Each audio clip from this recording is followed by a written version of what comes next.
Hello বন্ধুরা, good evening. আমি আবার চললাম আজকে একটা মিনি ব্লগ তোমাদের সঙ্গে শেয়ার করবো। আজকে মিনি ব্লগটা হলো আমার হাজব্যান্ডের বার্থডের দিন সন্ধেবেলা আমি আর শাশুড়িমা মিলে একটা ছোট্ট সারপ্রাইজ পার্টি রেখেছিলাম হাজব্যান্ডের জন্য।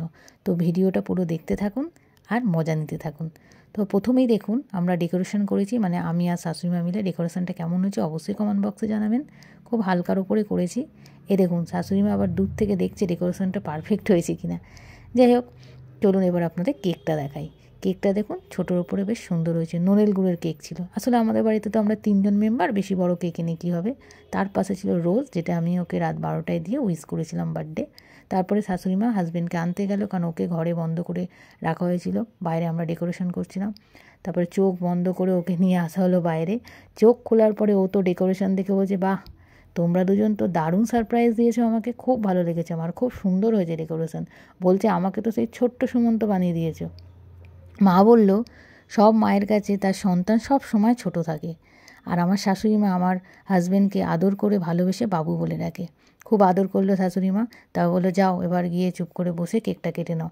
আর এই যে ড্রেসটা, যেটা আমি ওকে গিফট করেছিলাম বার্থডের দিন, ও পরেছিল ট্রাউজারটা আর গেঞ্জিটা, কেমন লাগছিলো সেটাও অবশ্যই কমেন্টসে জানাবেন। আর কেকটা কেমন দেখতে লেগেছে সেটাও কমেন্টসে জানাবেন। তো যাই হোক, হাজব্যান্ড গিয়ে বসলো, বেচারা নিজে নিজেই ক্যান্ডেল ধরতে থাকলো। যেহেতু আমার দু হাতেই ফোন ছিল, একটা ফোনে আমি ভিডিও তুলছিলাম ওর কেক কাটিংয়ের, আর একটা ফোনে আমার বাপের বাড়ির বাচ্চারা ভিডিও কলে ছিল, ওরা দেখছিল ও কীভাবে কেক কাটছে। আর ওর জন্মদিন তো সোমবার পড়েছিল আপনারা জানেন। আর ও তো লাঞ্চ করেছিল ভেজ, যেহেতু আমরা মানডেতে ননভেজ খাই না, 3 জনেই আমরা ননভেজ খাই না, ভেজ খাই। আর হাজব্যান্ডকে মাঝে সাঝে অফিসে বাধ্য হয়ে খেতে হয়, তো খুব কম খায়ও। তারপরে ও দেখুন কেকটা কাটার পরে সামনে ভিডিও কলে বাচ্চাদের দিচ্ছিলো, যে নাও তোমরা কেক খাও। তো বাচ্চারা বলছিল আমাদের কেকগুলো পার্সেল করে দাও। তো ওই সন্ধেবেলাটা আমাদের ভালোই কেটেছিল। ভিডিও কলে আমাদের বাপের বাড়ির সবাই দেখতেও পেলো, খুব মজা করেছিলাম, আনন্দ হয়েছিল। ছোটো ছোটো আনন্দগুলোই তো মনে থাকে, তাই না? তারপর শাশুড়ি মাকে বললাম যাও, বেচারা একা একা কেক কেটেছে, তুমি একটু খাইয়ে দাও। জন্মদিনের দিন কি ও একা একা কেক খাবে? তো শাশুড়ি মা ওকে অল্প অল্প করে 3বার কেক খাইয়ে দিল।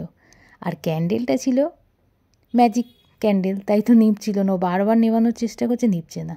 তো দেখতে পাচ্ছেন কেকটা কেমন খাচ্ছে। কেকটা খুব ভালো খেতে ছিল, হালকা মিষ্টি ছিল। হাজব্যান্ড বলল আজকে আমাকে তুমি আটকাবে না, আজ আমি মিষ্টি খাবোই। তাহলে ঠিক আছে আজকে খাও, যেহেতু ওর তো সুগার, ওকে তো আমি বেশি মিষ্টি খেতে দিই না, আজকে খেয়ে নাও, কাল থেকে আবার কন্ট্রোল করবে।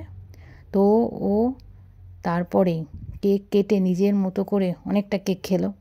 ক্যান্ডেলগুলো আবার নেভানোর চেষ্টা করলো। দেখুন টাটা দিয়ে ভিডিও কলে যারা ছিল তাদের বাই করে দিল। ওরা পুরোটাই দেখেছে, ওর কেক কাটিং, ওর ডেকোরেশন, খুব মজা করেছে বাচ্চাগুলোও, ভিডিও কলেই। যাই হোক, তারপরে ও ক্যান্ডেলগুলো পুরোটাই নিভিয়ে কেক খেয়ে আমাদের দুজনের জন্য কেক রেখে দিল, আমরা পরের দিন খেয়েছিলাম। আর বাদ বাকি কেক আমাদের বাড়ির মধ্যে যারা থাকে তাদের কেক আর মিষ্টি দেওয়া হয়েছিল। সামান্য একটু আয়োজন করেছিলাম, তা সামান্য মিষ্টিমুখী সবাইকে করিয়েছিলাম। তো ভিডিওটা পুরো দেখার জন্য অসংখ্য ধন্যবাদ। ভিডিওটা ভালো লাগলে অবশ্যই লাইক শেয়ার কমেন্টস করবেন। এখনকার মতো টাটা।